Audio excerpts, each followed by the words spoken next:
Good evening, everybody, and welcome to SVTV. Tonight, it's the turn of the Beach Volleyball Commission in our Meet the Commission month.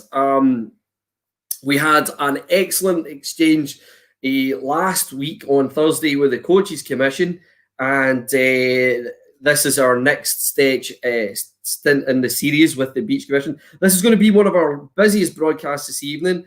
The Beach Commission are turning out in force to talk to us tonight, and we've got an hour or so scheduled with those guys, and we're really excited to have them on with us tonight. So sitting backstage with Blair in the studio, we have the guys from the Beach Commission. So if we can, with the power of television, Blair, can we introduce those guys to the screen? Jerry McDonald, Colin Patterson, Jack McKeown, Ken Fraser, and Nisbet Duffin, all joining us tonight from the Beach Commission. So I've got everybody on screen. And good evening, gentlemen. Welcome to SVTV Debuts for You All. How do you feel? Great to be here, Andy. Oh, good. Thank you. Good. So I've spoke to Ken this week. It's in the regular job world, but for most of you, some of you we've not spoke for a while. So Happy New Year to you if I've not seen you and spoke to you. I'm delighted that you can all be here tonight. And like we said at the top of the show, we're looking to spend about an hour as scheduled, but depending on how well we go, guys, we might go beyond the hour. In the event that we get to that hour, I'll take time to see how you're feeling. And if we're good to go, then we'll carry on. If anybody desperately needs to drop off, then we can do that.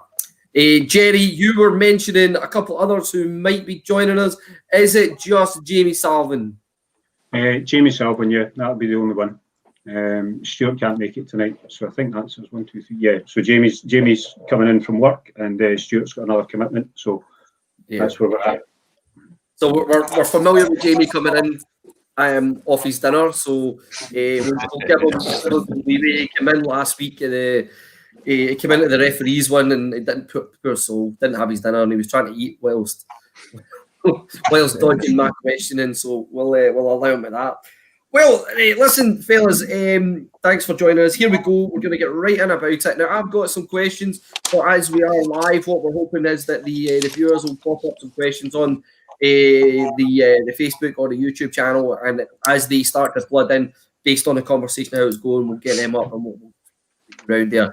The plan is for me to ask questions and then just pick on you randomly. So prepared to fill the screen with your great fonts of knowledge. So firstly, let's go to Jerry. Jerry, tell us, what is your role on the commission? Okay, I'm president of the Beach Commission, and I took that up in 2015, I think, after Colin Patterson did an 11-year stint. So I kind of try to oversee and coordinate with all the guys on the commission, and also liaise with the SVA. So I'm a point of contact with them.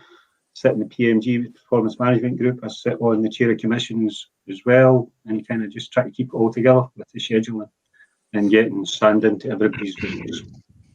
Into everybody's veins. Colin, we let you off for good behaviour. 11 years as El Presidente. How has it worked for you? Obviously, you've been there, you've experienced it.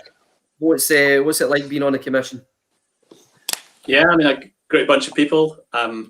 We've all got the same interest, and we're all trying to promote beach volleyball. So, dropped back after 11 years, hard work, and I'm now concentrating on coaching in the main. Now the junior coaching. Yeah. All right. Okay. So, Jack, how did you end up with the commission, and what sort of role do you play in around there? Yeah, so I've been on the commission since the start. When Colin set it up back in 2004 or 5. So one of my roles is media, and certainly in the first few years when we're getting the tour off the ground, there's a lot of trying to get the Scotsman, the Evening News, the Courier, the Evening Telegraph, and St Andrews Citizen, and people out to cover tournaments. Over the last decade or so, as social media has risen, that role's kind of taken a little more of a backseat because people are very good at publicising it themselves online. I also I've got involved quite a bit in coaching. I've assisted Colin in a lot of the junior coaching, and he and I took the Scottish junior boys and girls down to Cardiff in the summer of 2019 for a pretty great UK tournament. All right, don't give too much away just now, Jack. We want to save some of those nuggets for later. Ken, how is your involvement in the commission, and what are you looking forward to? Well, I'm the new boy here. I've only been in the commission for, I think this is now my 3rd year. Absolutely love it. It's a good bunch of guys. As Colin said, all very supportive, all very enthusiastic. And my role is really to represent the junior players across Scotland at the commission meetings. I help to promote junior participation, encourage indoor players to make the leap onto the sand, and just basically encouraging collaboration between the different clubs across the country. Fantastic. Plenty of stuff to get your teeth into there in that role, Ken. Yeah. Fantastic. Nizzy, welcome back to the screen. You're involved with the commission. What's your sort of role, and how did you get involved?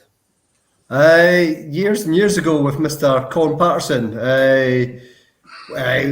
Me and Colin helped set up the commission right at the start when there wasn't really much beach volleyball happening, not in a sort of organised league way. So I'm just one of the members that helped get that underway. God, how many years ago now is it, Colin? 20 odd years or something? It might be as much as that. That was in your living room in 2004. Windsor. Right. So yeah, Good cup of coffee. so way back then. Our first beach tour season. Yeah. Wow. So huge amount of experience in there, guys. Huge amount of experience. And Colin Patterson, it seems to be that you've reined a lot of folk in here and not let them get away, have you? Willing participation, I hope. Yeah. One of the things I will highlight again for everybody that's watching is that everybody on the screen that fulfil the roles in the commission are volunteers, yeah? 100%. 100% volunteers, so you give up your old time. So let's just get right in about the commission. Jerry, we've learned from the coaches and the referees that each of the commissions are governed by the terms of reference. So what are your terms of reference, and what does that mean for the Beach Commission? Oh, that's good. I wish I had them in front of me and I could just read them off to you.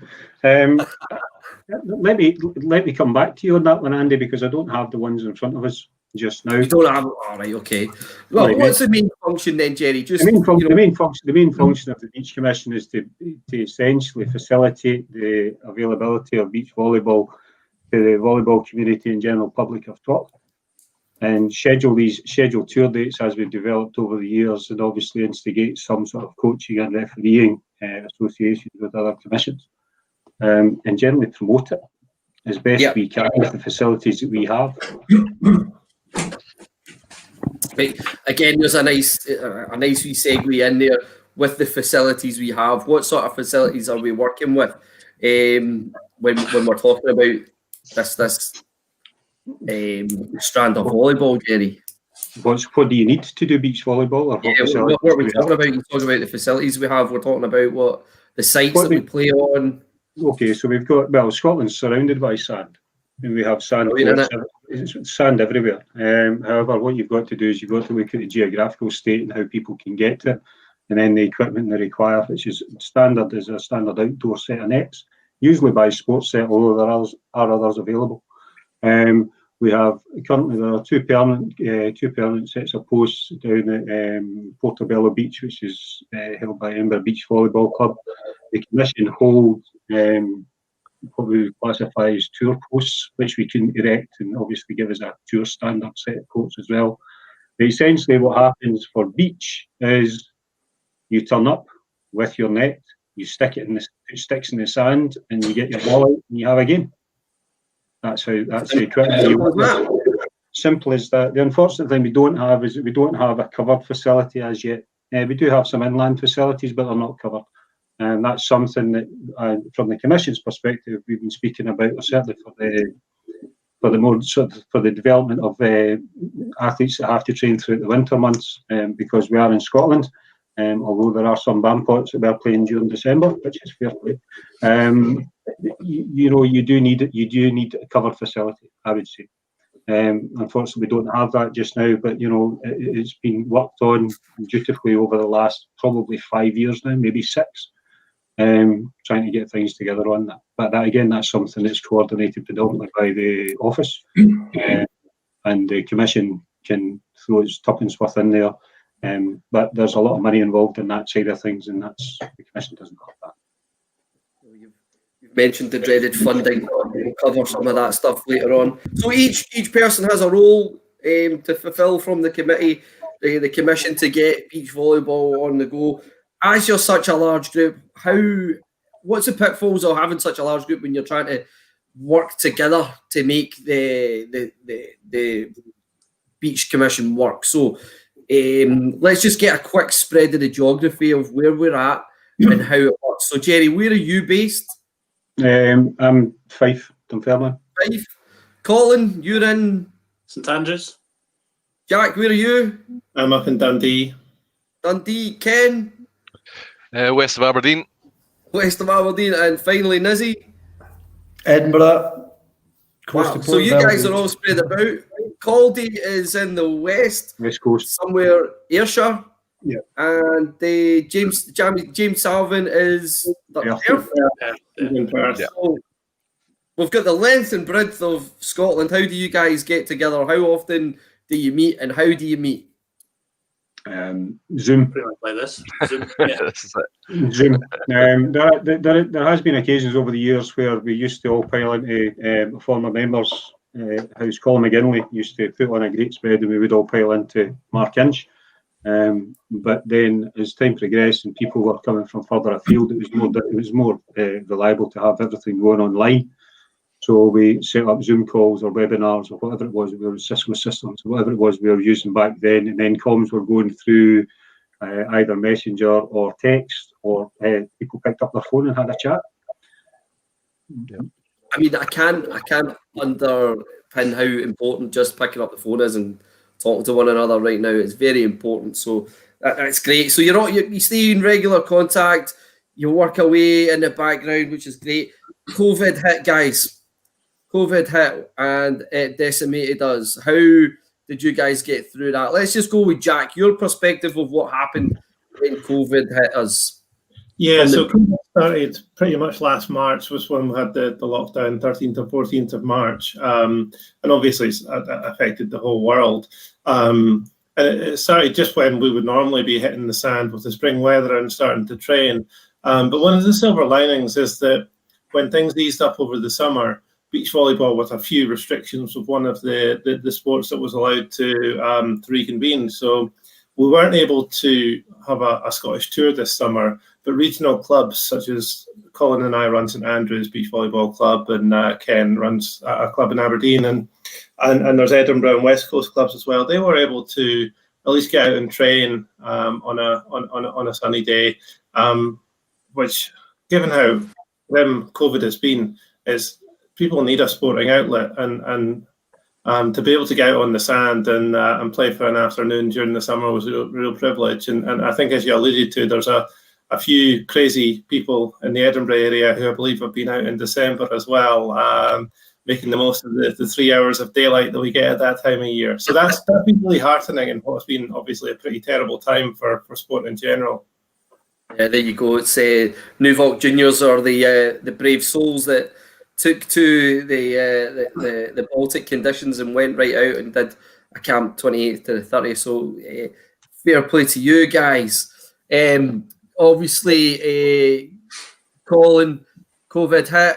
What sort of plans had you had to shelve during that time? Well, it was all really difficult because things just changed on an almost daily basis. So, whatever plans we were putting in place, we quickly had to change them. And I think one of the success stories was the juniors this year. We had plans to run senior tournaments as well, but they were canned at the last minute. But we still got the junior setup running, and we got lots of junior coaching going, and that was definitely one of the success stories. Yeah, Jerry, you were involved in that process of those conversations between the Beach Commission and the office. How key was it to get that up and running for Scotland? Sessions? Well, I mean, there's myself and Colin that sat in on it and the Back to Beach stuff, which was it was a real necessity to ensure that we were, and Lynn was heading up the guidelines for it. And every time there was a First Minister's announcement, we would look at it and see what was allowable, and then what was feasible, and then what was going to be the best way to go forward. The big problem that we had was obviously the age restrictions, the travel restrictions that came in, and that scuppered any senior competition that we had even thought about. The national tours we had before was obviously we would have different sites, people would travel to that of all age groups, and then they would obviously compete. We couldn't do that. So we were left with what could we do with the juniors, and how could we manage to get the juniors onto the sand in a formidable fashion. Put together a plan which engaged with 3 clubs that were active beach clubs, so Edinburgh Beach Volleyball Club, St Andrews Volleyball Club, and the new West Coast Beach Volleyball Club. And essentially what we'd suggested and outlined to them was that they would they would have development sessions for juniors, specifically for juniors, and these 2 sessions would then lead into what we would have as a regional competition. And then from the regional competition, it would feed into a national festival final, which was scheduled for the 26th, 27th of September, but we had to cancel that due to the travel restrictions. On that, on another point, I'm glad we did, because my wife tested positive for COVID on the Saturday, so she would have been contagious if I'd been there on the 26th. So it was a blessing in disguise, I would say. So that's something that we've got to look forward to coming into this new season, as we've still got to finish off last year's season.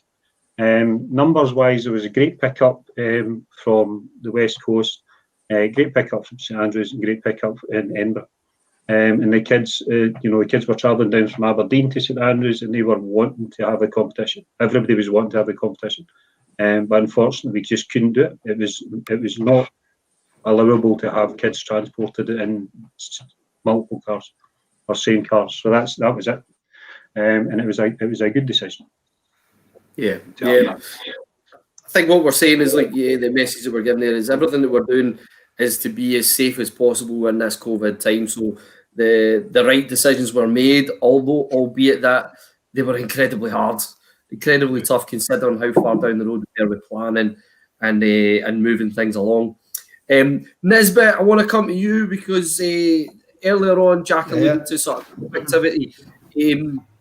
If people don't know who you are, I don't know how they don't know who you are, but Nisbet, you seem to be Mr. Jets, and Jets Volleyball Club have also been a club that has in the past worked with the Beach Commission to deliver beach volleyball at Portobello. I assume that you would have had that same idea of trying to get club activity going on in the summer. COVID just took it all out. Yeah, COVID took a lot of stuff out. Obviously, we would have probably run a tour event normally in Edinburgh alongside some of the other clubs, but that couldn't happen. We took to the beach, and individuals certainly took to the beach and ran little sessions themselves. A lot of our members are members of Edinburgh Beach Volleyball Club as well, so they took part in those events. Yeah, I say one other area where we kept a lot of sort of people playing volleyball, but not necessarily on the beach. There was a lot of stuff happening in the meadows and things like that in Edinburgh. So if you know Edinburgh, there's a big grass area right in the centre of town, which is all nice and flat, and there was nights there where Jerry, guys from Nuvok were there. There was people from Edinburgh University. There was 13, 14 nets set up sometimes during the weekend with people playing 4-a-side. So you multiply that up. It was huge. I know there was a whole lot of tournaments were happening in Edinburgh, so the guys in the commission obviously we weren't able to run the big scheduled tours, but there was lots of just one-off stuff running. Martin Johnson, obviously from the SVA, he ran quite a few events through Edinburgh University, and I had people along at that, and certainly we helped promote that to our members when there was anything like that was on the go. So to be honest, there was a heck of a lot of volleyball happened over the summer when people were allowed to get out there. It maybe wasn't the big organised tour events, but certainly participation levels. I went down the beach a few times, and there was times when the beach was packed with players. It was excellent. Excellent. I mean, that's a positive spin on this. You know, we looked at what is possible, where is it possible, let's get out and do it. So you guys have pretty much embraced it. Ken, we had some really interesting conversations with COVID at the very start. When the tier system came in, you were in all sorts of turmoil because the restrictions meant you couldn't travel into where you were meant to be, and we were all excited because you were putting social media up about actually getting back indoors, and then that get ripped away from you, and then the sort of beach sort of side of things took over. What sort of journey have you been on with beach volleyball in terms of your club? Bearing in mind we've had a wee conversation this week. So. Yeah, it's been a real roller coaster up in Aberdeen. We were fortunate for most of the summer that we weren't in the same restrictions as the Central Belt, so we were optimistic for a long time that things were going to get indoor, and everything was going to be not fine but not too bad, and then everything just kind of fell away. But the effort that we put in to get the information out that we were open for business transferred to the beach, and I started off with a wee group of kids who were all friends who were looking for something to do, and basically I was just going along to babysit, and then it developed into, well, we want to get a wee bit better, and we want to get better yet, and we really want to be able to compete with people when we do get going. So, you know, how can we get better? So that developed from one night a week to 2 nights a week, and progressed from there when the SV introduced the four-a-side, and that progressed to another night where instead of playing beach, we were playing four-a-side on grass. So the kids up here have been doing quite a lot with portable nets and on the beach, and it's been brilliant. We have effectively 2 clubs in Aberdeen now. We've got Aberdeen Beach Volleyball, and the one that you're maybe going to come on and talk about is Aurora, which is the one that I've just started, which is really, at the moment, it's based around juniors, but we're hoping to expand that as the season starts and progresses. So. Amazing. I mean, we're talking about restrictions going on and not being able to function in the normal way, and yet there's Ken. You've taken the plunge to start a new beach volleyball club. We also saw that with the Blair and regional development role with Stuart Caldwell, a brand new volleyball club opening up in the West. So people have an appetite to play, and other people in terms of organising it are taking that role on and really facilitating it. Dave Monroe's popped up here. He's like, Perth Beach Volleyball could be considered as a venue for summer tour dates for adults and juniors. They've got their own sand courts inland, and they are working away in that area. So there seems to be a thriving community that you guys are working towards providing as much activity as possible when we sort of get back, which leads me to the big question, fellas. The big question is... No, I'm not doing it. We're looking at, as Jack rightly said earlier on, when restrictions ease, the easiest way to get volleyball happening is outdoors, be it as a beach volleyball, as you guys are working with, and the grass stuff that Nisbet had said. It's the first opportunity we're going to get to play. So how are you planning to make sure that when that comes into effect, that we're ready to go? What sort of things are happening in the background? What are you prepping for? Go, Jerry. I knew you were going to ask me. Of course You're the centre of my screen, fella. I think so. Sure, right enough. Right, okay. Well, looking at just given what the First Minister came away with a wee announcement today, which she said they were going to review the schools, I think, on the 2nd of February or something like that. I suspect that there'll be a schools phase return mid-February. And depending on the restrictions that are available on there, then we have to look at what we can deliver. I suspect that there's going to be different tiering again across the country, depending on the R rate and how vaccinations are going. So I suspect that we will probably be focused on deriving the junior element first. I've penciled a few calendar dates already.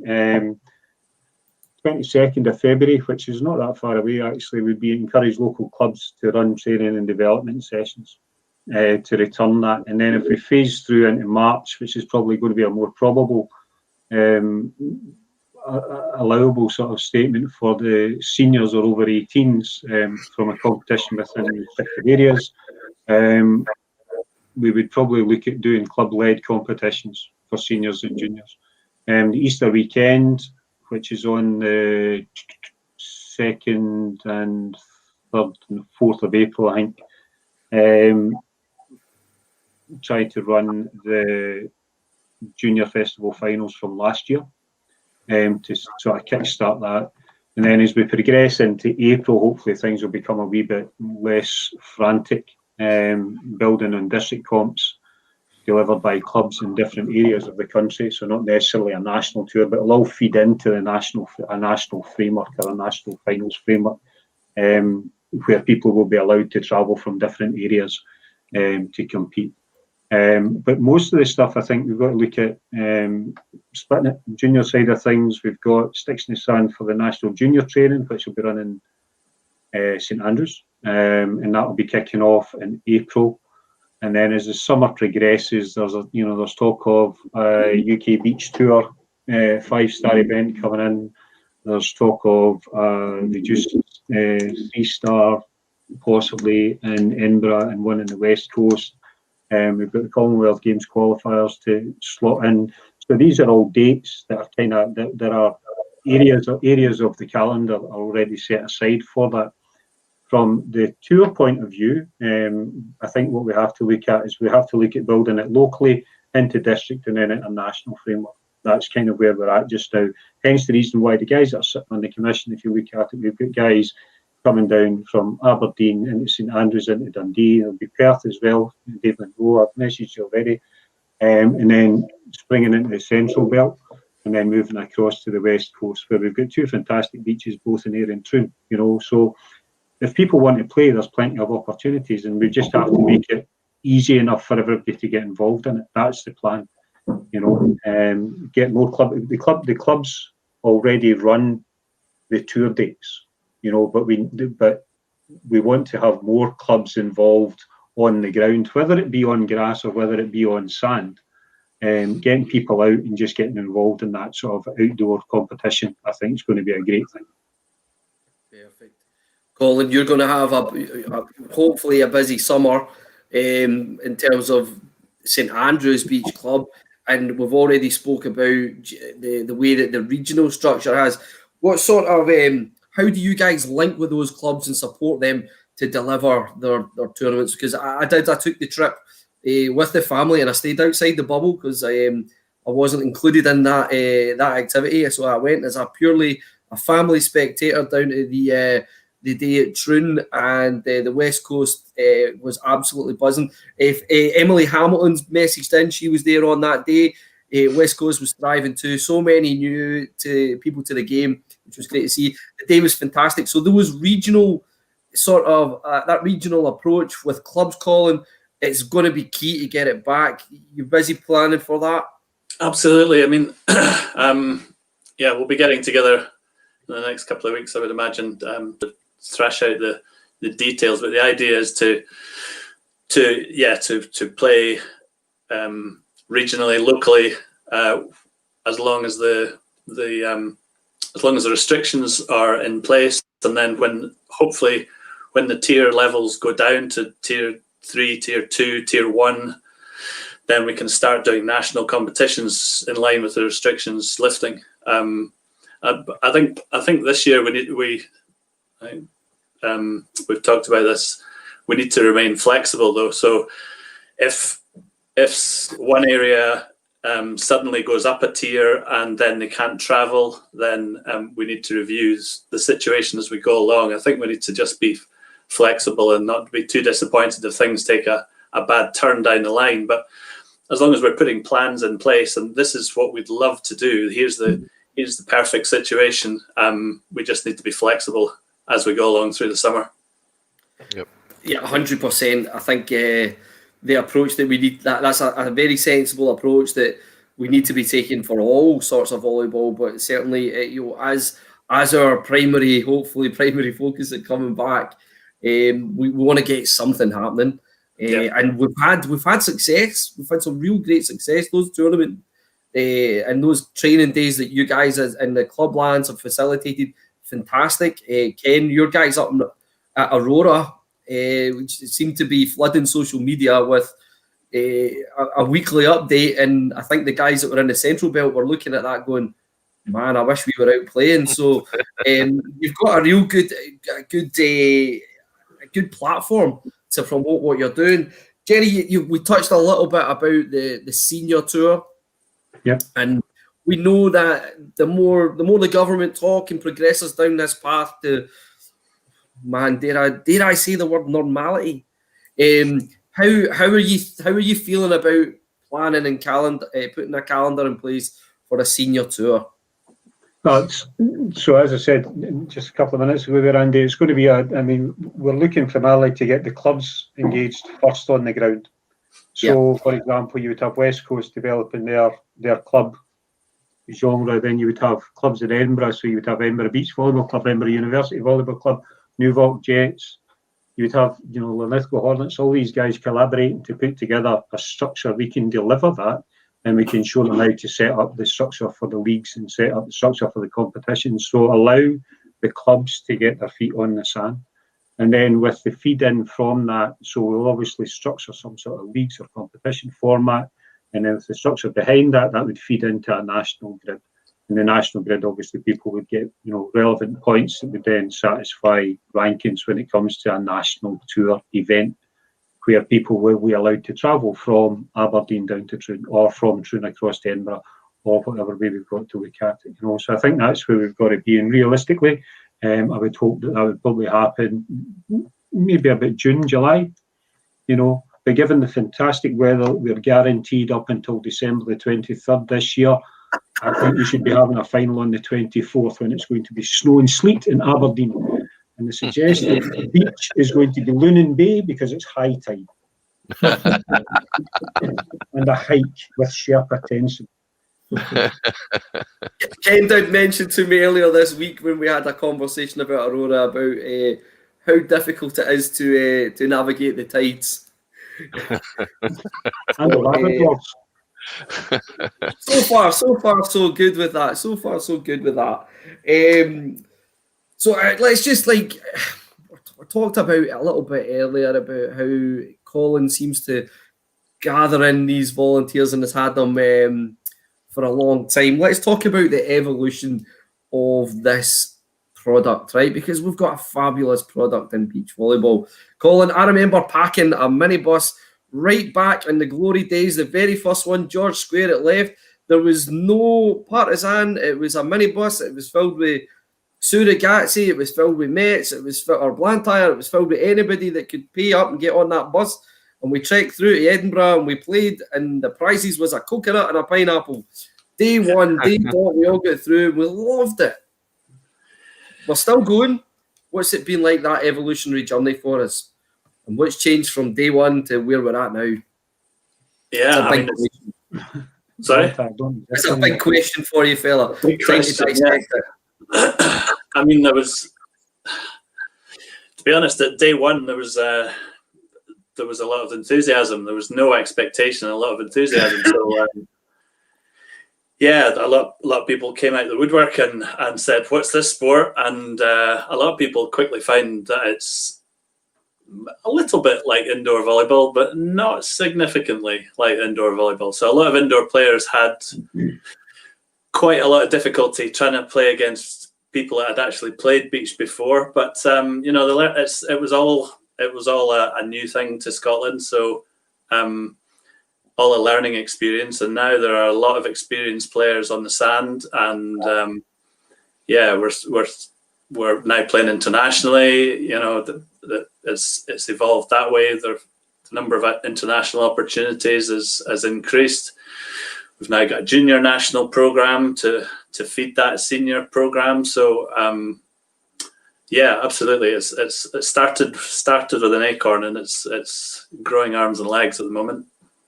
Yeah, well, we're delighted with the growth. We're delighted with it.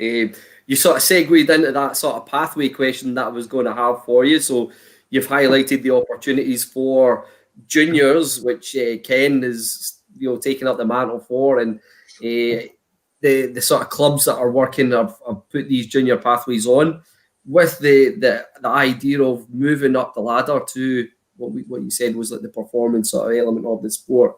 So that's fantastic. We've got that pathway done. We're feeling confident with what we're doing in terms of moving the game forward.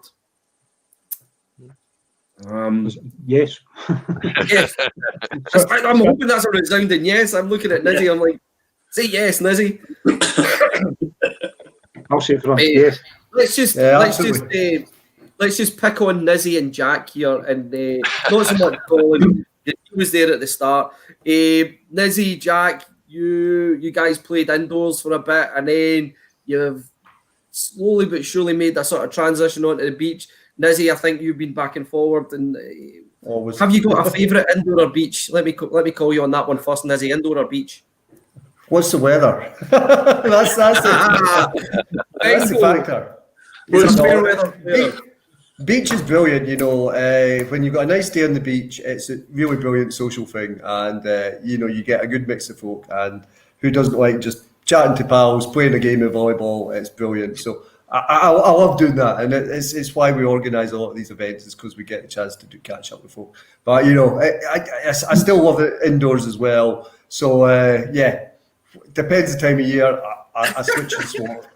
But Jack, you see the conflict in you there, mate. I like to be dry. I like to talk to my friends. If it's sunny, I like to be out. It's the best of both worlds, fella. That's what I believe.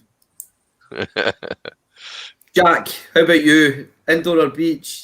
So, I played indoors for 16 years, first division, and I've probably played beach for about the same length of time now, with a few years of overlap.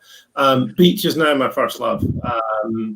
One of the things I like so much about it is it's two-a-side. So I was, as you obviously know, I was a middle hitter, which is, it's a really enjoyable role, but you hit and you block and you serve, and that's all you do. So my first few years, Colin will back me up on this, were spent learning how to pass a volleyball. We love playing you, Jack. We love playing you. Serve it, Jack. My first partner, Gordon Traynor, at one point in a tournament, he stepped off the side of court and he said, "I'll stand here because that's where your pass is going to end up." But it was great training. I've learned how to be a fairly decent passer. But the great thing about the beach game is that there's only two of you. So you can't be substituted. And also you touch the ball. Every second touch of the ball is yours. You touch the ball so much more than you do indoors. So it improves. I think they complement each other. If you play beach volleyball, you'll be a better indoor player. If you play indoors, you'll have all the tools that you need to play on the beach. Then it's just a matter of adapting to the different rules and style of play. So they do very much complement each other. And I think in most European countries, players transition from one to the other, much more so than we do here in Scotland. So I think that's something that we can hopefully improve over the next few years. And Jack, it's an important point you make there about beach players and transitioning back into indoors. Beach is amazing for folk when they go back indoors. Yeah, you play outdoors on a beach. You have to travel 2 meters. It takes huge effort. You go back indoors and you're traveling halfway across the court and you're thinking this is easy. It just makes everything's harder work on the beach. So once you go back indoors is easy as hell. And it's just a good thing to keep you going. Mm-hmm. Well, that's quite an interesting point, Nizzy. As a hardcore player, it's obviously easier when you go outside and the floor moves. That's a disaster for me, as far as I'm concerned. How important, Colin Patterson? You ready for this one? How important is it to get the right partner? I think it's important. It's important actually to play with different people as when you're starting to play, and not stick with the same partner, because you learn a lot about yourself and what makes you tick and what you're good at and what you can improve on. You learn about yourself by playing with lots of different people. So be a volleyball tart. That's what I say. All right. Yeah, I mean, I've played probably 2 or 3 dozen tournaments with Colin over our years together, at least that many, if not more. And Colin, as you know, is one of the probably the top 5 players that Scottish volleyball, beach volleyball players that we've had. And so certainly when I play with someone else, I realise how lazy I've become. Colin to do all the running around for me, and I'll just net and do the big block stuff. So I'll definitely second what he says about play with more people, and you get a better all-round game yourself. Okay, I want to tell you a story about one of the times I played at Broughty Ferry. It's probably in terms of my venues that we've played at, the least favourite, and the reason for that is this. Windy. It wasn't windy. It was a beautiful sunny day. We travelled up to the lovely Broughty Ferry, and it was scorching, and we were there all day in the sun. It was fantastic. The only problem was my partner was Gordon Laughlin, who was a ginger with no sunscreen, and I had the unbelievable, disastrous pleasure of watching him like a rotisserie chicken, just burning and burning and burning over the course of the day. It was the most ill-prepared I've ever been. What do you say to people who are coming out on the tour? How do you get tour ready? Can I answer that one? Yeah. Find some shade, mate. You're only playing for probably 25, 30 minutes, 40 minutes tops, playing a beach volleyball match. Each match is sort of that length of time. So in between matches, find some shade. Hydration and shade are the 2 things, especially if you're playing in hot countries. Make sure you eat and drink properly and stay in the shade. They're the 3 things to take on board if you're playing in Brazil or somewhere really hot. Yeah. One thing I'd add to that, Colin, is when I set up for a beach tournament, the first thing I do when I get out of bed is I slather Factor 50 all over me. So if I forget to do it again, at least I've got a base coat on. And then the other thing about getting ready for a tournament is you've got to have trained a wee bit and worked on your fitness. You can get away with it a wee bit more indoors because, it's 3 to 5 sets and there's 6 of you on court. If you haven't got yourself in at least a basic bit of shape and you go to a beach volleyball tournament, you could be playing 9 set games of volleyball over the course of a day on sand, outdoors, in the wind, in the sun. If you haven't got a bit of fitness, you're going to be absolutely dead by the end of the day. Yeah, there was a point that I just put him at the net and said, stand there, don't move. And it caused all havoc because the people on the other side of the net didn't know where to serve and they ended up just serving straight at me. I played against you were playing me when you did that. Yeah, I was having to take regular timeouts because I was again, my fitness wasn't there to do that. I was dying. I was after Gordon until you put him to the net and you just passed, and it worked quite well for about 8 or 9 points until with so people figured out the space and right in behind. It was an interesting day. Before or since. I literally have looked at him at that day and I thought, my God, he is suffering. So it's important to get there and get that question out there. Again, we alluded to Broughty Ferry. It dots around the country. You guys, put you on a spot here. Where's your favourite place to play? Nizzy? Portobello, I love it. You get a big crowd of people come along to it. So, when you're running an event, if you want a big crowd of people, that's one of the ones where it's easiest to get it going. It can be a bit funny, it can be a bit windy and stuff sometimes, but generally Portobello, I think, just because of the numbers of players, the number of courts you get set up, and the fact that you do get a big crowd. You get a big crowd turning up for finals, people hanging around and watching it during the day. And the amount of times we've had events happening on the promenade beside us where there's been bands and stuff playing, it does create a great atmosphere. So I like Portobello. It's good. Jack? It's got to be St Andrews for me. I mean, the tournaments we've had there is one of the most famous and stunning beaches in Scotland, and also we tend to, a lot of players camp out overnight, and we have a barbecue, and there's a nice social event afterwards. But in recent years, we've also had restarted events in Troon and started new events in Ayr, and those have been a bit of a revelation for me. Us East Coasters tend to be a bit snooty about you West Coasters, but actually the beaches are wonderful, and there's also been on the West Coast, there's something lovely about going for a swim at the end of a day's tournament and the sun setting over the water, which is pretty special. Nice. Jerry, you go around the mall. Have you got a favourite? The one that's closest.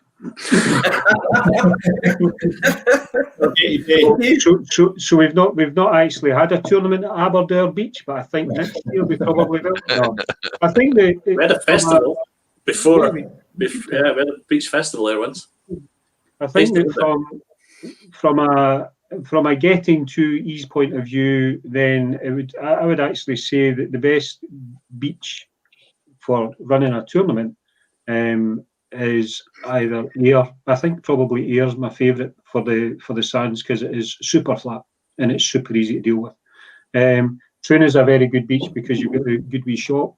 Edinburgh is also a good facility, but it's difficult because it's quite difficult to actually get the courts set up without spreading a mile down the beach. If you're running 16 courts, you've got a mile, essentially, or 3/4 of a mile. So it's quite difficult to manage that. Broughty Ferry is quite compact. I like that. Lunan Bay, as I said, you need mountain gear to get over the dunes, but it's a good place. Aberdeen Beach is okay. St Andrews again is a good beach. So I mean they all have their positives, and there's not many negatives. The fact is, as long as the sand's clean, accessible, and there's no idiots, there's no glass, then we're all right. Because essentially you're setting up 64 square meters, and you throw down the nets, and that's you sorted. Perfect. Ken, you're the new boy. Have you been around these beaches? Have you been? Yes. Have you been around? Yeah, I have to say that probably Troon's my favourite. I like them all, to be honest. Like Jerry says, they're all great. They're run by the local clubs, and everybody's just delighted to see you come along. But I think Troon, I've been to Troon twice, and both days has been blistering sunshine, and it's been a fabulous day. So, Troon for me. On. Colin, finally come to you. You haven't been to Troon Beach when it's been thrashing down. One year. No, I've not had that privilege. No. Gillian Lyle decided to sit in her car one year and toot her horn as the whistle.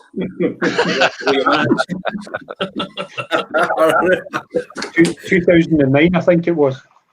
Yeah, I think I've got vague memories of that one as well. Yeah. A big bad weather story. When I used to play with an Italian chap, Andrea, we were at Troon and a storm blew through, and we were holding on to two corners of the marquee to stop it blowing away, and the rain and the wind were lashing around us, and he just looked up at me and said, "Jack, in Italy we have to pour water on the sand to stop burning our..." Well, if you can play here, you can play anywhere. Well, that's Jack, another that tournament. Was it Ayr last year or 2 years ago? Or 3 years ago? Well, certainly Shelley came back with burnt feet from Ayr at that tournament. That was one of the few tournaments I've ever been to in Scotland where people were seeking out shade after their games. They were going into the tents and getting out of the sun. It was so hot. Yeah.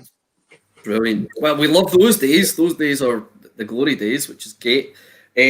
Let's just try and dial another wee question in here. We talked, Colin, we talked briefly about the pathway. So the evolution, we're now getting to that higher end in terms of performance. Some of the players, the athletes that we're dealing with are getting, as Jack alluded to, the fitness side of things are on point.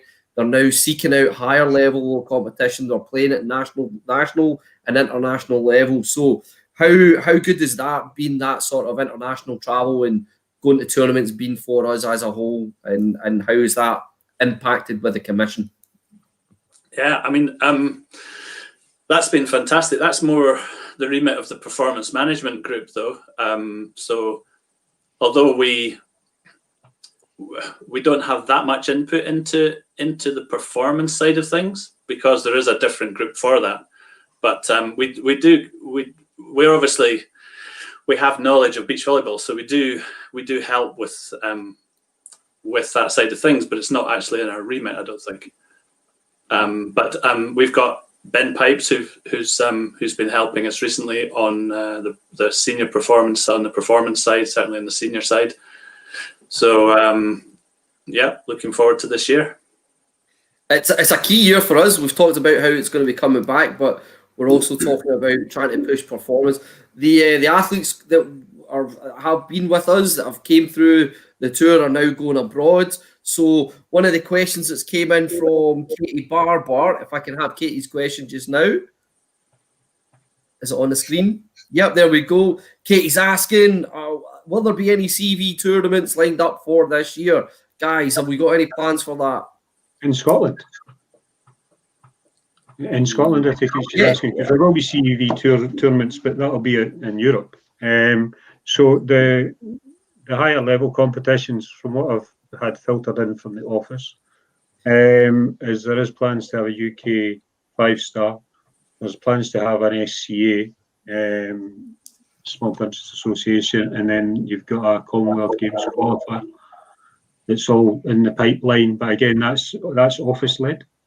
So that's when monies are talked out with any budget or remit that the commission has. So that question could be answered once we get finalisation on the details, because CV or SCA competitions require slightly higher pedigree of organisation, as do the Commonwealth Games qualifier. Again, will require higher pedigree organisation, and the UK Beach Tour will obviously again have to look at that. So as regards for competition for the elite athletes, then they have to look at their own programme and discuss that with the PMG, and obviously Ben Pipes, who's set out or outlined their pathway and what their expectations are for these performance athletes. I think that one of the main points that we've got to put across is the Beach Commission, for me, is all about casting the net wide and making sure as many people hit the beach and understand it. And then from there, you can get your performance athletes coming through and serving it through the funnel. But they have to have the opportunity to do that, whether or not they're seasoned indoor players or they've never touched the sand. This, it has to be looked at that, and people have to look at that as being an opportunity. I would certainly think that there are a lot of people out there, given the opportunity, would excel on the beach. They would excel on the beach. And I think that what we've got just now is a performance pathway set up with Ben, who's structured it from, he came in from Sports Scotland, and it's something that we desperately needed. From the junior point of view, Colin's already, well on his way to creating that pathway. So what we need to do is we need to make sure that it marries up at the top.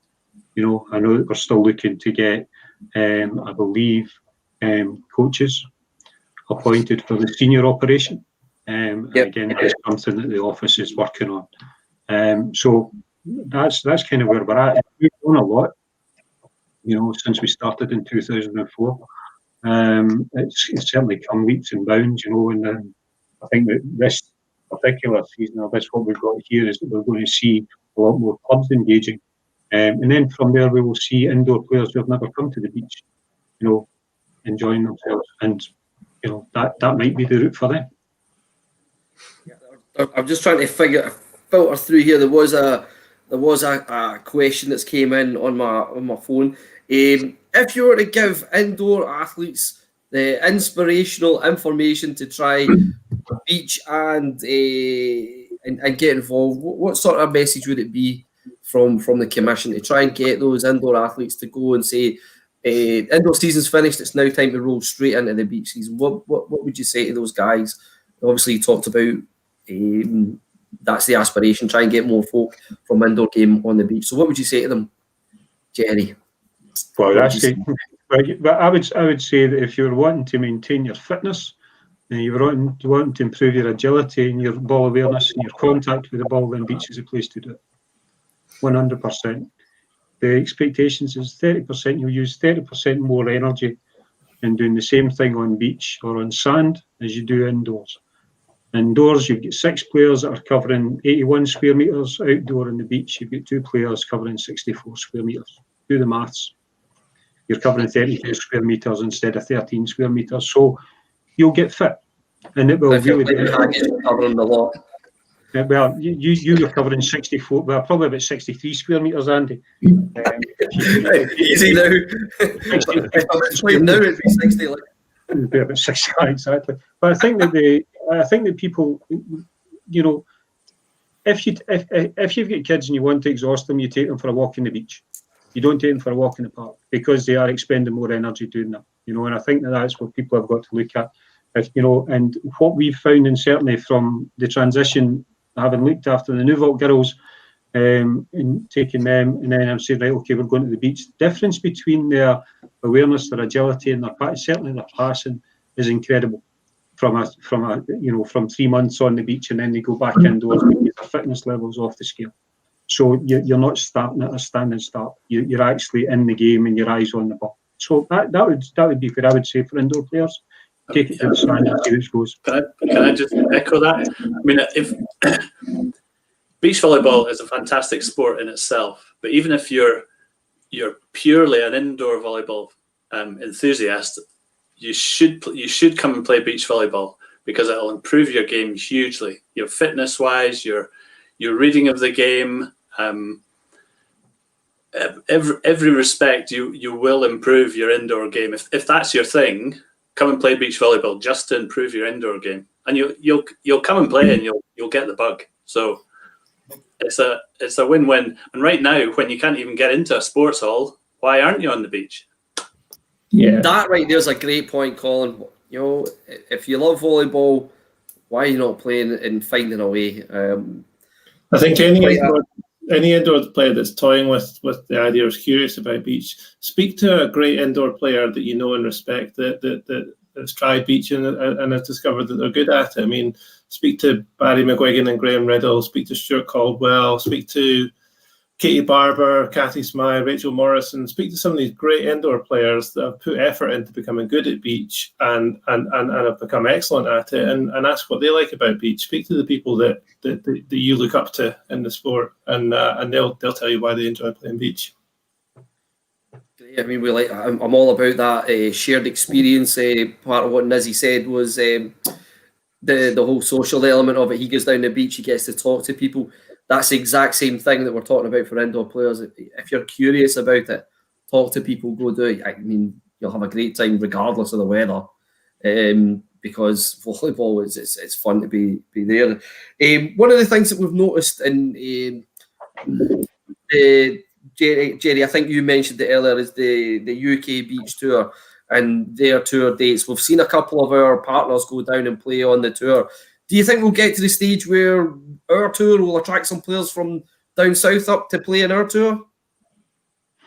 I think you've got to look at the standards that people are expecting and where they're at with it and what their expectations are, because people will want to play at the levels that they're comfortable playing in, or they'll play in levels that they are going to be stretched. So hence the reason why you do get partnerships. You know, for example, Katie and Rachel would go down, or Mel and Lynn would go down, or who else have we had? You know, Callum and Ross would go down, David and Ewan would go down. These partners are obviously looking for a bit more, a higher standard of competition. Because of their size, we can't really offer high-end competition just now because our threshold isn't as big as it should.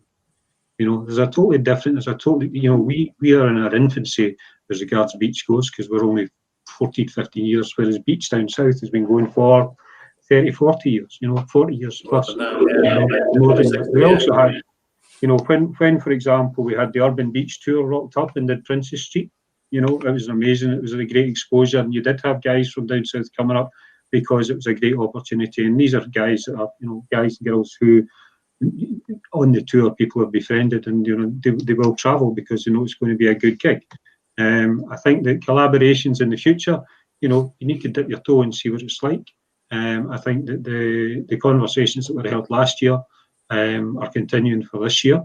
And again, that's all down to, it's all down to costs and how it rolls out there. Yeah, you're segueing in there. There's a question that's popped on from Rachel on that very subject. Rachel Morrison's asked, what are the chances of collaborating with the UK tour or tournaments for coming to Scotland? Like you've said that there were maybe some talk of it, Jerry. Any plans for that, maybe?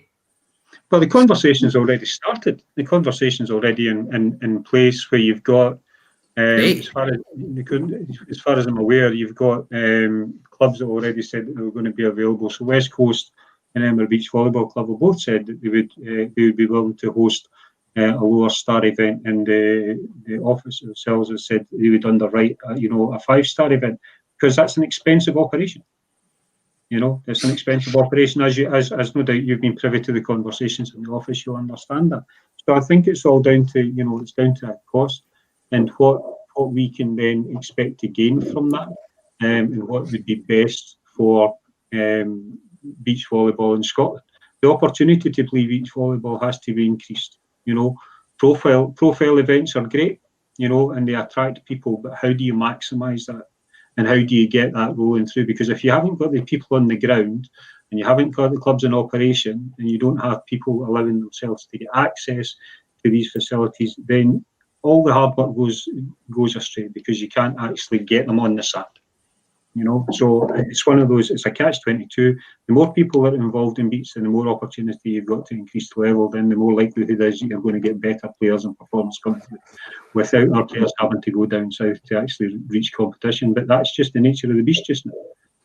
So in terms of, take COVID off the table. Okay, let's go back to when we didn't have COVID. Can we remember that far back? It's only a year.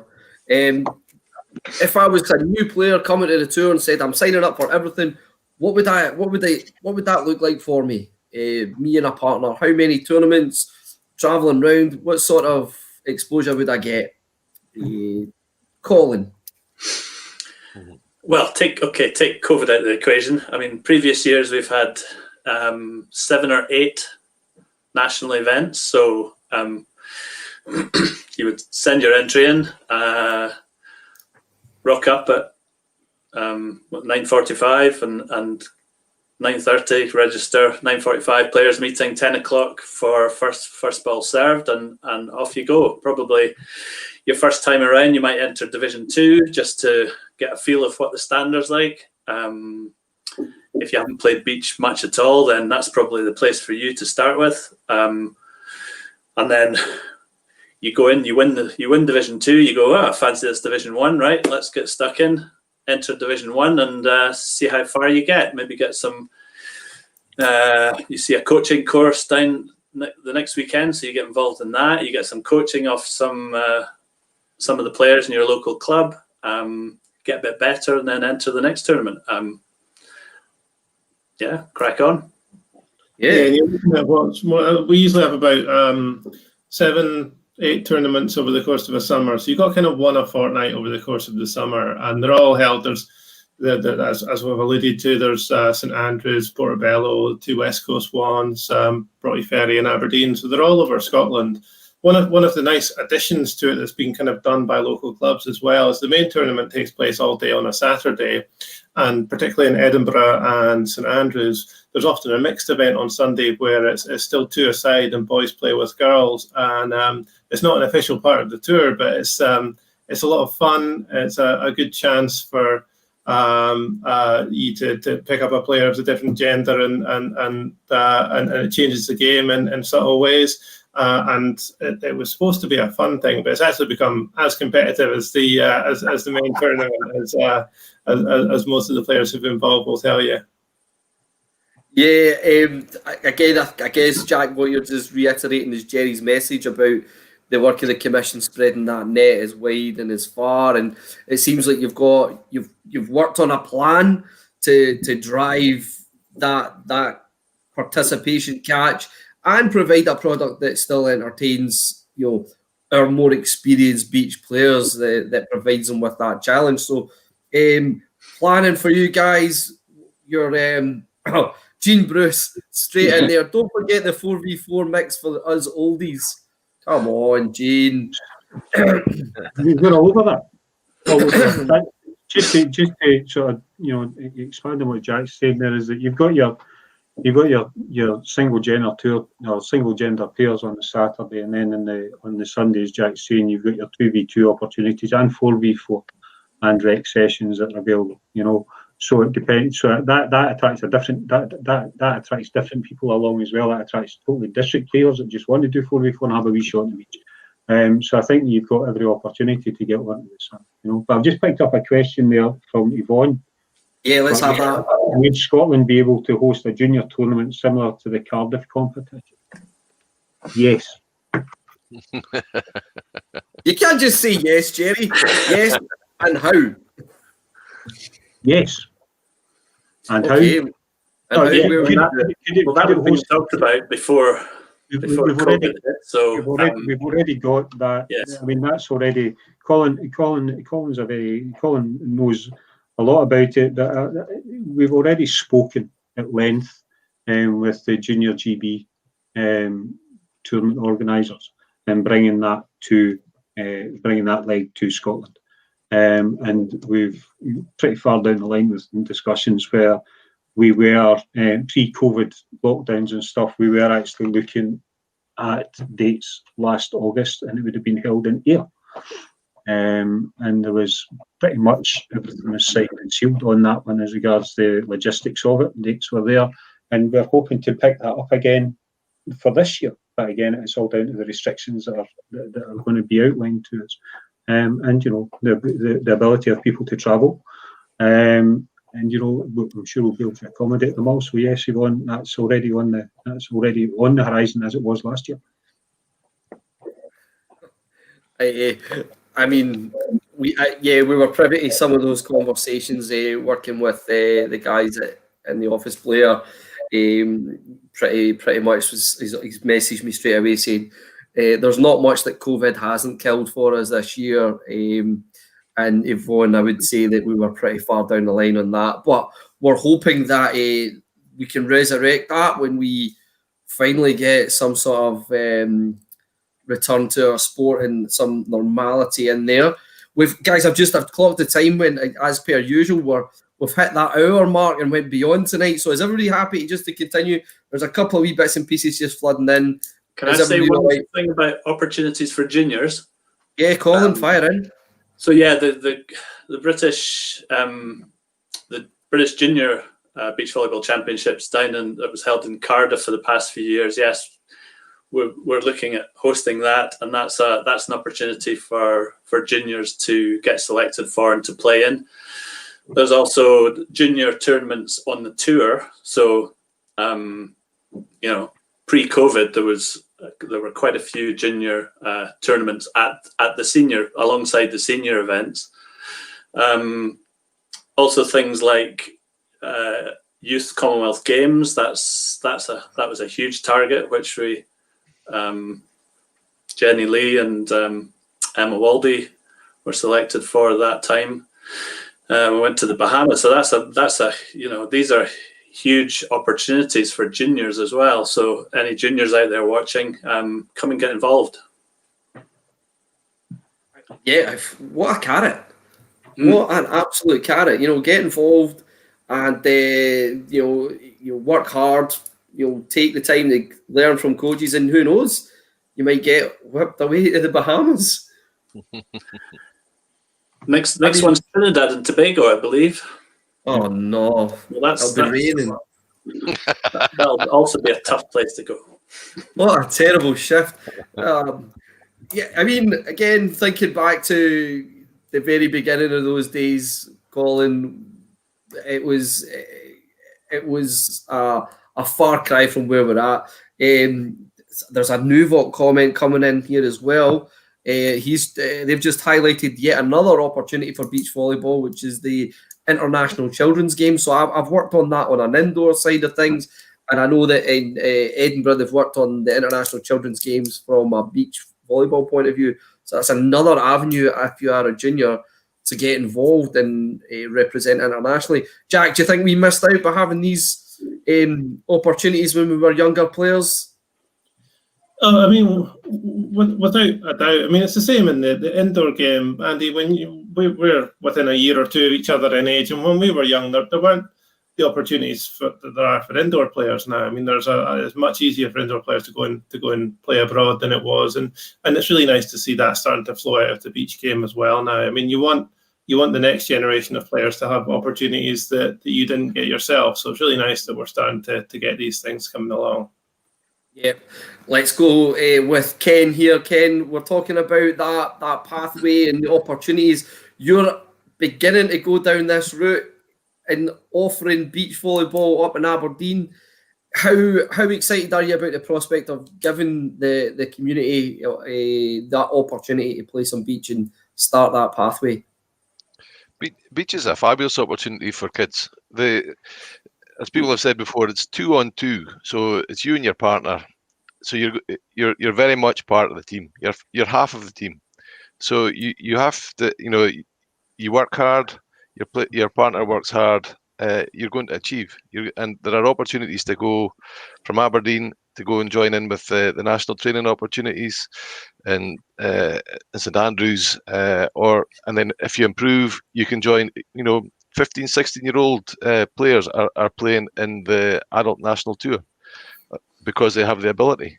And then once you're at that level, then where do you go after that? Well, you can go abroad, you can go to England. There are opportunities through international challenges. There are huge opportunities for juniors to achieve, to represent their country playing beach volleyball.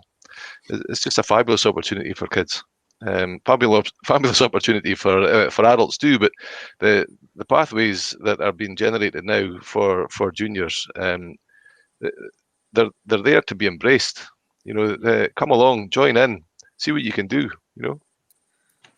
Definitely, and I think from my point of view, we've looked at Colin's got his beach club. You're now setting up your stuff. Nizzy, you've been really key at filtering people from Jets into playing this year-round sport. How important is it to be able to talk to each other on a commission, Ken? And will you be able to lean on Colin for information to help you get Aurora up and running? For example, Colin, Jack. Absolutely. I've done it already. There we go. Segue in. No, we are. We're just a bunch of mates. We enjoy talking volleyball. We enjoy the experience. I mean, I don't play much beach now. I'm too old. I'm not fit enough. But but to go along to an event, as Nizzy was saying, it's great because you meet up with people old and young that are maybe over the top of their career a little, and ones that are just accelerating up into their career, and everybody gets on so well together. And we can all talk to each other about volleyball or how's your wife, or it's just a nice atmosphere, and everybody's supportive of everybody else. So you don't have to. You don't have to worry if you're going to get a positive response or somebody's going to be precious about sharing information. It just doesn't happen. Everybody shares everything. It's just a great community. Brilliant. And Nizzy, you spent, it seems like a lifetime playing volleyball, and now you're on this beach commission. How much are you willing? Are you going to continue to give to the beach commission, and how do you see everybody contributing to what is hopefully going to be the way back? Oh yeah, and beach is definitely one of the ways back from all this COVID stuff to get folk back involved. And I think it's important for folk. It's good. You can play 2v2.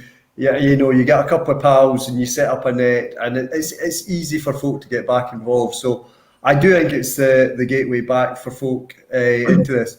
And I think, as we've all called out, the events will be local this year until maybe we get later on into summer. So I think clubs need to look at this as I think everybody's been calling out, look, you want to get your players back fit. This is your chance to do it. You want to get back involved. I think one of the things, what we've chatted about is junior development. I think, somebody like Sean Cook's a really good example of what's happened on the beach. Sean, Colin, you remember a few years ago, Sean used to play with his dad. Jack, you'll be the same. Sean would be the other side of the net and you'd be gently serving at him because you would want to let him get him in. God almighty, look where he's got to. So, I think, local events, getting kids involved, as everyone said, it's a great pathway for folk either to improve their indoors or just to get opportunities to go on and play, for their country and internationally. But Emma Waldy's piped in with a question. It's one for you guys as a commission, maybe to see what you think on it. So if you can put Emma's question up, what's your opinion, your stance on a 3v3 for juniors, say under 15s? What do you reckon about that sort of format? I think we've discussed this a few times before, and I think at several tournaments we have gone ahead and done that sort of thing. I think for younger players it certainly makes sense, but as they get a bit older, we do try to push them towards two-a-side, so they get that idea of how the game actually flows, because two-a-side and three-a-side are very different, and the goal is to keep them in the sport and encourage them towards the senior tour. But this is just my personal opinion, not the Beach Commission, but I certainly think three-a-side makes sense for the younger age, 3 and 4-a-side when you're 12, 13, 14. Yeah, anything to get folk playing. If people want to play, we'll get them in. As regards a tour event, you might not be able to do it as a specific tour event, but anything to get folk playing. And Jack called out one of the best things that we've done recently in the tours is the mixed events afterwards, which was a bit of an add-on initially, and now is in some ways is as big as their thing. I think participation is a big part of this, and if 3v3 helps get extra bodies along and gets people involved, then they'll develop into 2v2 once they've got that experience. I'm sure that's stuff that you're doing just now, Ken. You won't start necessarily with 2 on the beach. You'll start with 4, and then skills will get better, and folk will be able to play at 2s. Yeah. Personally, I go for a smaller court than 2-on-2, but that's just me. Yeah, that makes sense. I play more courts. I play more courts and keep the court size down, just because I feel that beaches, if you pass the ball, you're going to hit the ball. Whereas if you play with 3, you end up with a setter, and we don't play with setter on beach. So that's just my opinion. But I like to try and keep it as near to beach as possible. But again, that's just my take on it. I'm sure others will argue with that too.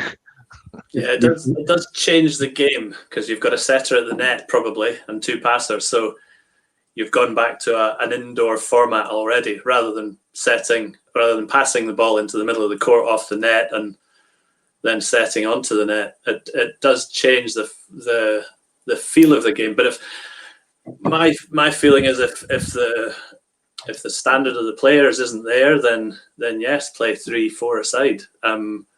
Just to keep the ball, keep the ball flying, keep the ball in the air, keep the game going. Because if you can't manage to play 2-a-side, then yes, absolutely. Think about 3 and 4 aside. I've certainly all the under 14 age group that we had competitions for, they managed 2-a-side absolutely fine. Yeah. I think it's down to a standard of the players rather than age. Yeah, perfect answer. Jerry, you got a final thought on this one? Well, it's been discussed. The formats and the opportunities for juniors and less capable players, and how you want to keep them, because the last thing you want them to do, I think, and I've said this to I think probably everybody that's on the commission and others who I've spoken to who have asked the question, I think that it has to be enjoyable for everybody that's playing. And then from there you can develop it, because the last thing you want is a new person coming along and getting absolutely spanked off the court, because they will go away with a sour taste in their mouth. You have to make sure they're brought in and they're put into an environment that's going to work for them. So as you were saying earlier on, Andy, is that you're just a new guy who's wanting to pitch up and never played beach before. What am I going to do? And Colin's correct, the opportunities are there to play, but you would go on a tour event, or else you would go on to the mix of the recreationals, and you would do your 4v4 or 3v3 or 6v6, or whichever combinations there.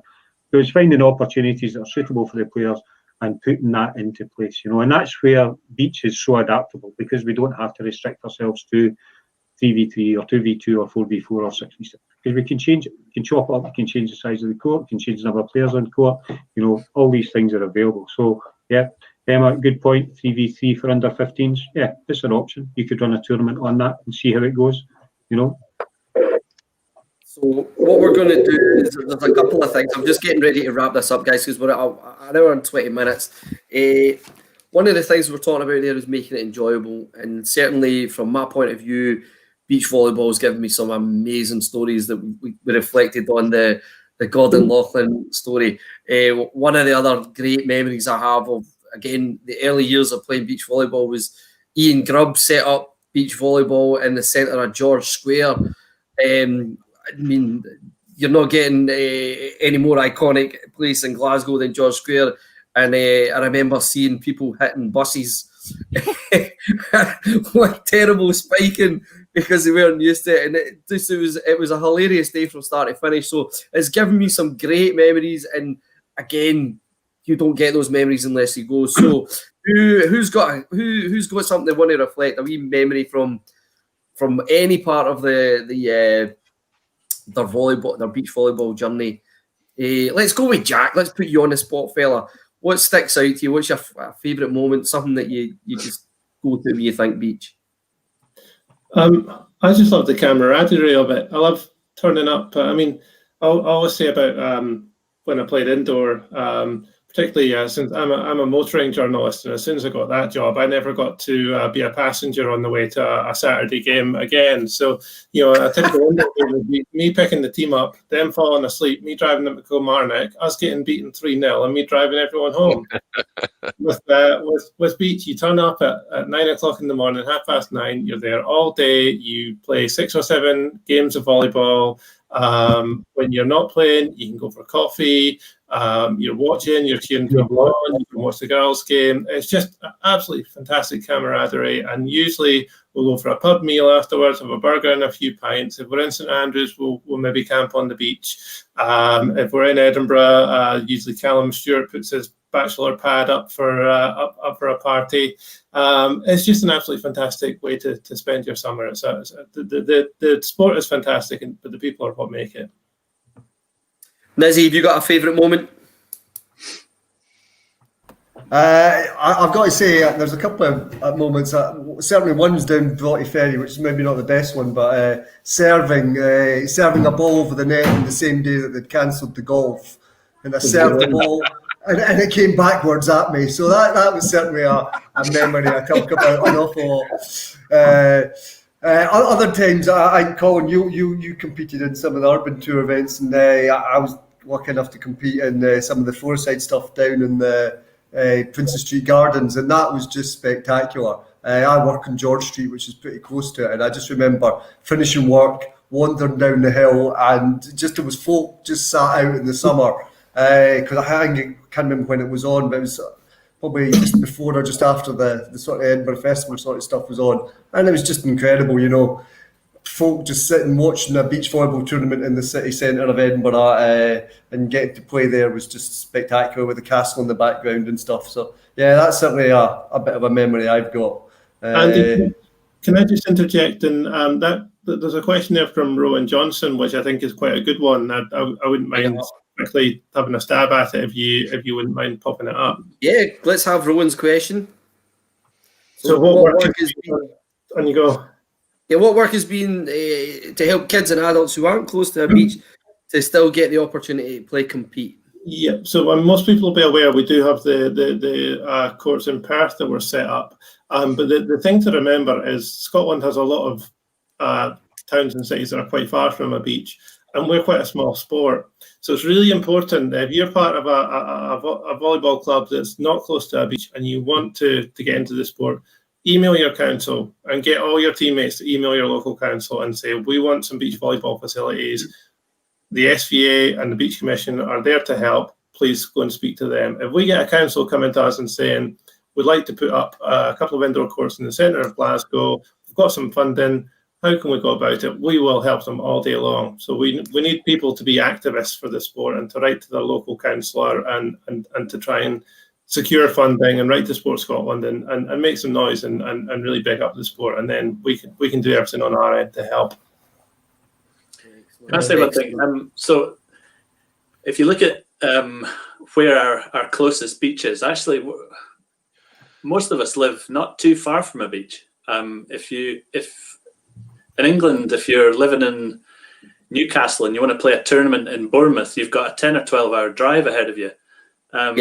In Scotland, you've got Aberdeen to Troon, what, 2.5, 3 hours? Aberdeen, nah, not in my car. Anyway, We do not advocate speeding in any It'd be 3.5 hours. It'd be 3.5 hours, but that's as far, and Ayres or something similar. So that's as far as you would travel. We're actually not doing too badly in terms of distance to a beach. So, yeah. I think there's another thing is don't forget that you can play out in the meadows or In the grass. a flat bit of grass. There's an awful lot of players I know play meadows and then they play down the beach, and for them it's just getting a chance to play. So yeah, there is always opportunities going around, but if you can get 3-4 pals together, you can get hold of a net. You can easily set up in your local park and just have a knockabout. So I'd highly recommend that. So certainly, as I was saying earlier, this summer in the meadows there was 13, 14 nets set up a few times during the summer. Just hundreds of people playing. It was brilliant, and it's the same as the beach. It's easy to if you've got 4 folk, you've got a game. Yeah, definitely. Listen, there's a questions came in from Andrew Mexon, and he's coming in quite late on, but it's a good question, and I guess it's something that you guys could maybe have a wee look at and get your teeth into. So, how will the Commission shape the future of beach volleyball and improve the player pathway and opportunities in light of the challenges of travelling to and from venues for tournaments? Reliance on parent participation could limit players from participating. So, Andrew Mexon, we've got your question on it. Who wants to get their teeth into it? I'll jump on it. So I think I totally understand the issues that parents will have when they've got young athletes that are wanting to travel, and particularly if they want to travel and compete at different levels. Hence the reason why we're trying to develop and ensure that the levels on the local areas and the club development is there. And then what you're doing is that then the travelling wouldn't have to be as frequent, because it's a very, very timely. So, for example, if he's travelling from here and he's going to Edinburgh and he travels there 3 times a week, him and his wife, and takes the kid across, that's a lot. And he's there for the whole day because the two of them, right? And it's a big commit, So I think that from the objective would be is to improve the localised standard and get more people playing and bringing them up. And then if necessary, what you're doing is you've got specific operations and competitions where these streamlined athletes are the younger guys that are getting to that particular level. Then it's a choice that has to be made because that's the way the athletes have to play. If you want to improve your level, unfortunately, you have to travel. That's the way beach is if you want to compete at a higher level. And I think that, that's the way any international sports centre for the sport.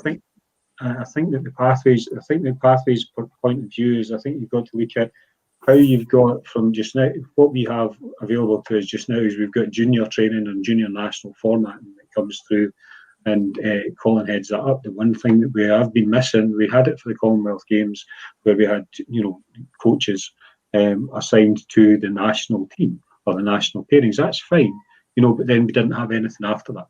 We didn't have that structure there. And then what we've got to look at is how is the Coaches Commission going to evolve and develop the beach formats for us, because I know the Coaches Commission are working on new standards and new regimes and new awards, but what element of that is included beach, and likewise, if you look at other officials, the same sort of thing, So it depends on how far you want to take it. And if you look at Liza Sean Cook's across in the States, just playing on the beach. Yep.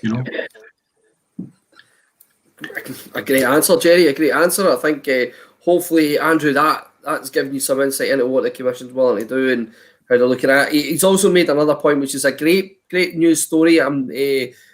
The South Ayrshire Sports Council, they've set aside 10k for beach volleyball this year in South Ayrshire, and I think Andrew's curious as to how that's going to be spent. I think that's conversations that are happening right now with the current club that are there.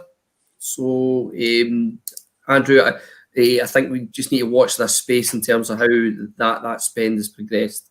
But it's great news that that's potential fixed posts on the beach and a real cash investment in facilities on that west coast. So we just need to watch the space on that one.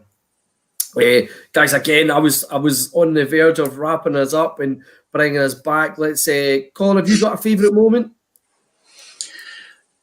So many. I've been playing the sport for Because you're such a beach tart. 35 years. Yeah, lots of them. Winning tournaments in England. Playing, the Urban Tour, Nisbet mentioned, the Urban Tour in Princess Street Gardens was fantastic. What a setting that was. The Riverside events that were there as well, really cracking events. Yeah, I mean, every I'm biased, but every St Andrews tournament I thoroughly enjoy. We always pitch up and have a barbecue and a few beers and then play again on the Sunday. Main highlight probably definitely the Bahamas Youth Commonwealth Games with Emma and Jenny. They played so well, represented Scotland so well, and yeah. That would have to be my highlight, I think. Okay, Jerry, have you got a highlight that you want to just share quickly? I think probably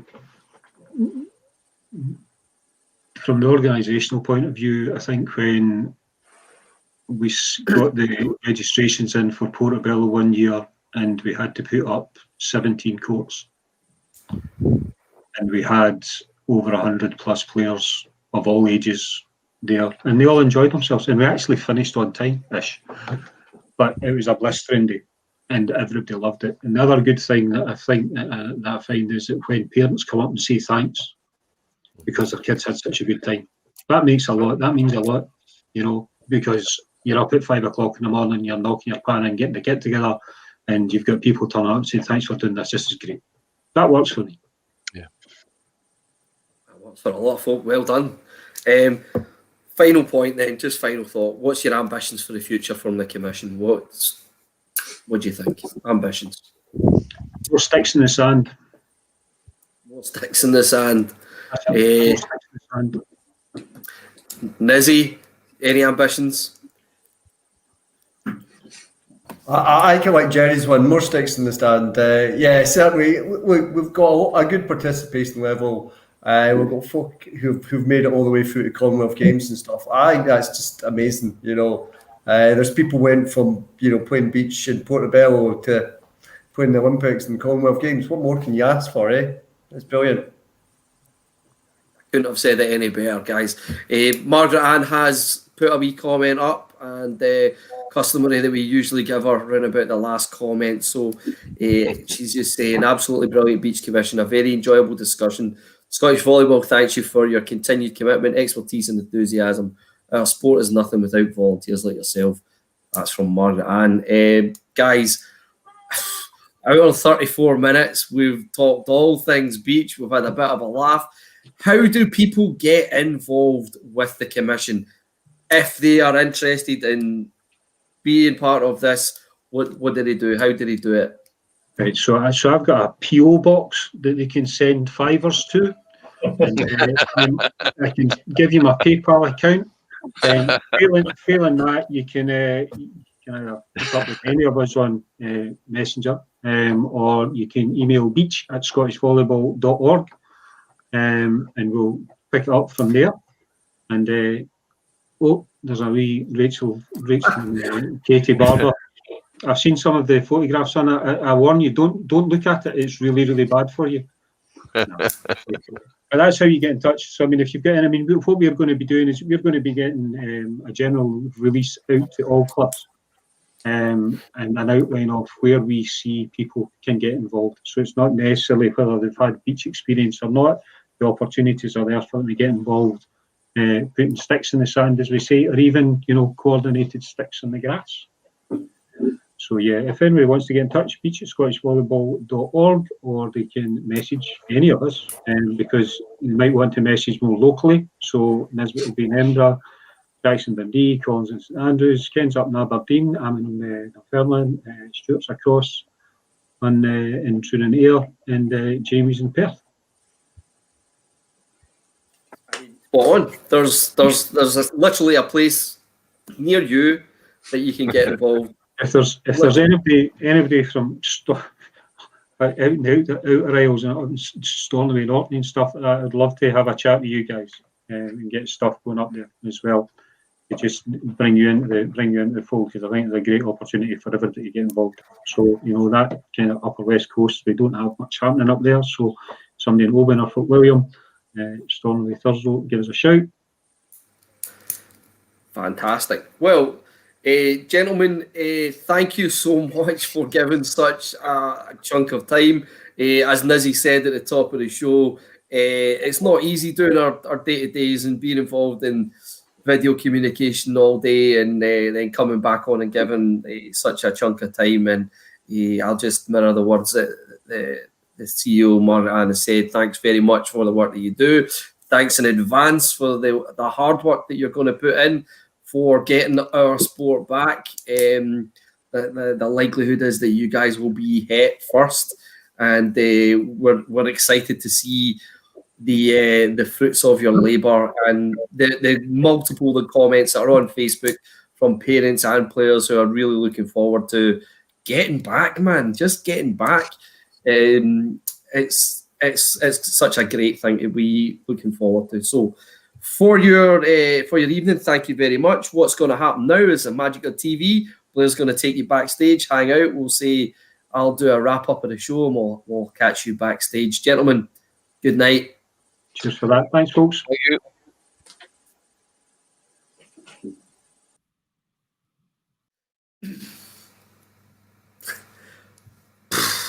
Another an hour and 37 minutes on the broadcast tonight on SVTV in the company of the Beach Volleyball Commission.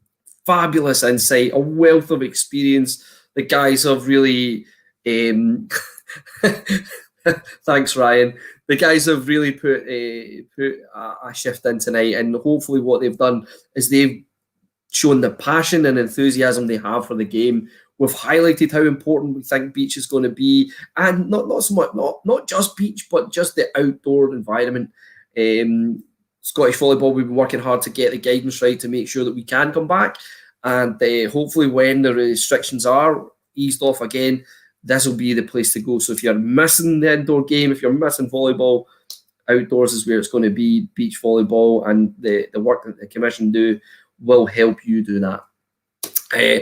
I just need to wrap up tonight and say that I will be back on Thursday night with another SVTV broadcast, and it's next up, it's the turn of the Student Commission. So we will be turning our attention to all things student volleyball on Thursday evening. That's again, it's scheduled 7 o'clock till 8 o'clock. But as you can see, when the passionate people that we have, the passionate volunteers start speaking, then we want to make sure that they get the platform and we go a little bit longer.